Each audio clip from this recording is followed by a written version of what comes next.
Updates के लिए और हमारे दर्शकों को इतनी महत्वपूर्ण जानकारी साझा करने के लिए। चलिए आगे बढ़ेंगे। इस बीच एक बड़ी खबर आपको बता दें, अमेरिका ईरान के बीच एक बार फिर से वार्ता शुरू हो सकती है। न्यूक्लियर प्रोग्राम बातचीत का सबसे बड़ा मुद्दा रहेगा। अमेरिका बोला न्यूक्लियर बम नहीं बनाने देंगे, एनरिच्ड यूरेनियम पर सहमति नहीं तो डील नहीं। अमेरिका ने बिल्कुल स्पष्ट कर दिया है। अमेरिका और ईरान के बीच परमाणु कार्यक्रम को लेकर एक बार फिर बातचीत की संभावना तेज है। अमेरिकी अधिकारियों ने संकेत दिए हैं कि दोनों देशों के बीच वार्ता दोबारा शुरू हो सकती है, लेकिन साफ है कि इस बातचीत का सबसे अहम मुद्दा ईरान का न्यूक्लियर प्रोग्राम होगा। अमेरिकी अधिकारी ने कहा कि वॉशिंगटन किसी भी कीमत पर ईरान को परमाणु हथियार विकसित करने की अनुमति नहीं देगा। उन्होंने स्पष्ट शब्दों में यह भी कहा कि अगर ईरान ने अपने समृद्ध यानी एनरिच्ड यूरेनियम, संवर्धित यूरेनियम के मुद्दे पर सहयोग नहीं करता है तो उसे सौंपने या उस पर सहमति बनाने को तैयार नहीं होगा।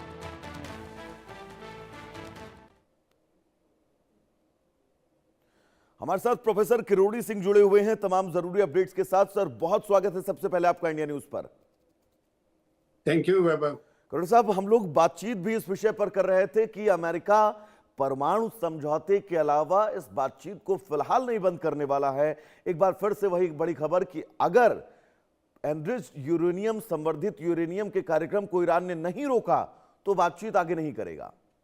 करोड़ साहब देखिए वैभव, वो बातचीत ऐसा नहीं होता कि आप रात को सो के उठे और सुबह बातचीत शुरू कर दी। उसकी एक प्रक्रिया होती है और वो प्रक्रिया वही जो एमओयू है 14 पॉइंट का, उसी के बेसिस पे हो सकती है। और उसमें प्रक्रिया पूरी अच्छी तरह से एक्सप्लेन की गई है और उसमें ये कहा गया है कि जो 5 पॉइंट हैं वो तत्काल प्रभाव से इम्प्लीमेंट होंगे। उस पॉइंट पहला है, चौथा, पांचवा, 10वां और 11वां। और इनमें से 4 पॉइंट हैं वो अमेरिका को इम्प्लीमेंट करने हैं और 1 पॉइंट है होर्मुज को लेके वो ईरान को करना है। वो पांचों ही अभी तक इम्प्लीमेंट नहीं हुए हैं। उसके बाद न्यूक्लियर इश्यू पे या जो दूसरे मुद्दे हैं एक फाइनल एग्रीमेंट की तरफ जा सकते हैं। ये एमओयू में एंटिसिपेट किया गया था, लेकिन एमओयू से अमेरिका को एहसास हुआ कि इसमें ईरान की डिप्लोमेटिक विक्ट्री है।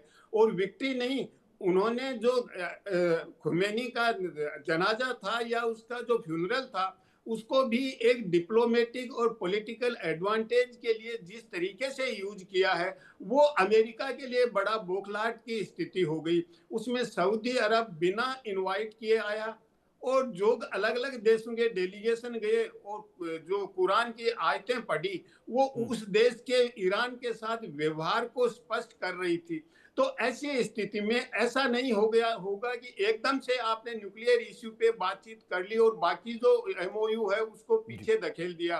तो बेसिस अभी भी एमओयू ही होगा और उसके लिए अमेरिका तैयार नहीं होगा। अमेरिका एमओयू को डिफीट करना चाहता है, उसको वायलेट करना चाहता है। वो इसलिए करना चाहता है कि अमेरिका की इसमें डिप्लोमेटिक डिफीट है, क्योंकि अगर एमओयू इंप्लीमेंट हो गया तो वेस्ट एशिया में अमेरिका का प्रभाव बहुत कम हो जाएगा। और इसीलिए एमओयू के तुरंत बाद अमेरिका ने रूबियो को भेजा और रूबियो को इसलिए भेजा था कि वो इजराइल को अश्योरेंस दे कि आप अकेले नहीं हैं, आपके साथ यूएई है, बहरीन है, कुवैत है। तो ये सब उन्होंने किया, लेकिन उससे भी इजराइल संतुष्ट नहीं हुआ। तो सेंटकॉम ने अभी 1-2 तारीख को एक डिफेंस डायलॉग किया 12 अरब ममालिक के साथ और वो इसीलिए था कि इस क्षेत्र में सुरक्षा की जिम्मेदारी अमेरिका ले और ये देश ईरान के अगेंस्ट में इकट्ठे हो जाएं।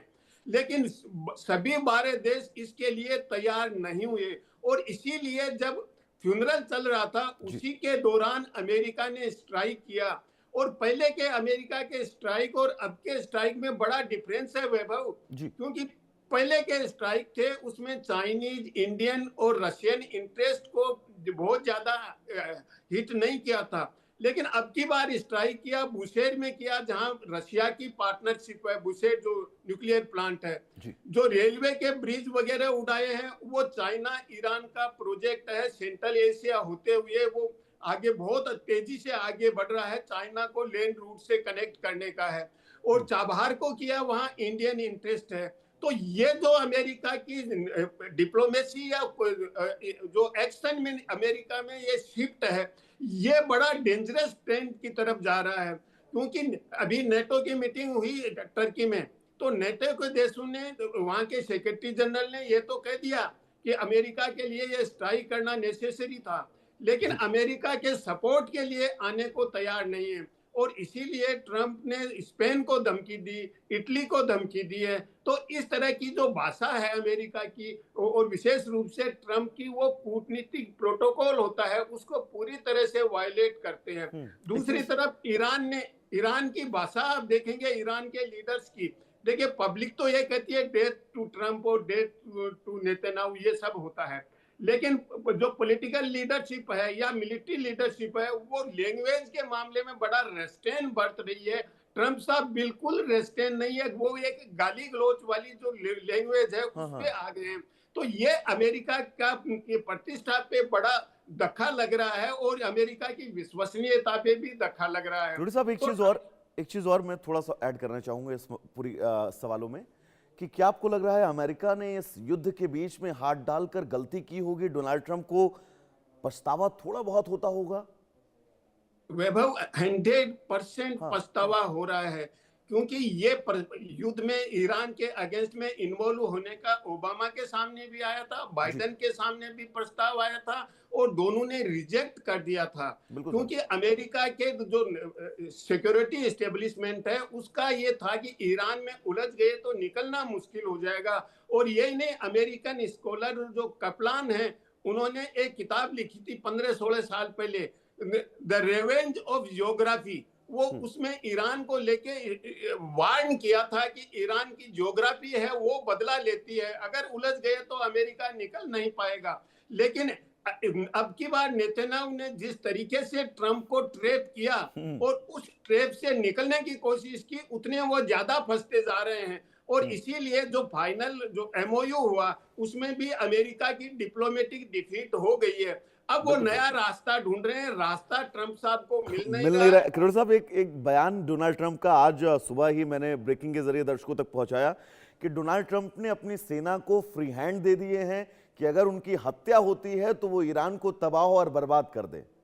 ये स्थिति आ गई है जी। देखिए, हत्या को लेके मुझे लगता है कि ये पॉलिटिकल स्टंट लग रहा है, वो इसलिए कि चुनाव है, और जो ही हत्या की बात आएगी तो एक चुनाव में सिंपैथी वेव होती है, ये हर समाज में होता है। तो मुझे लगता नहीं कि अभी कोई इस तरह का कुछ है कि ट्रंप साहब की कोई हत्या करेंगे, लेकिन इससे अमेरिका में एक सिंपैथी वेव शुरू हो सकती है, जिसमें वहां की नवंबर के चुनाव में एक पॉलिटिकल एडवांटेज हो सकता है।